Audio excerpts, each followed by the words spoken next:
Welcome to Let Me Fix This. Enjoy the video. You start by securing the car and yourself. Park level, set the e-brake, chock the rear, and disconnect the negative battery terminal to prevent shorts. Once done, loosen the front right lug nuts, jack the car and place it on stands, then remove the wheel to expose the belt area. Make sure you have a 13mm and 15mm socket, a breaker bar or serpentine tool, and the correct replacement belt. This lets you move straight into tensioner work without interruption. With the wheel removed, locate the automatic tensioner.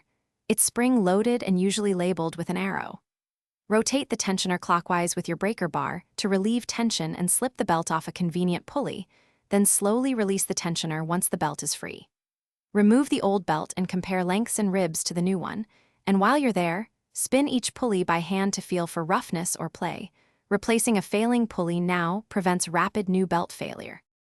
Route the new belt following your photo or the engine diagram, leaving the tensioner pulley for last so you can slip the belt on while it's relaxed.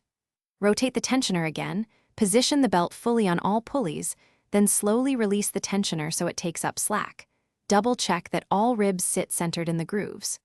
Reinstall the wheel, lower the car, reconnect the battery, and start the engine to confirm quiet operation. Troubleshooting tip: if you hear squeal or see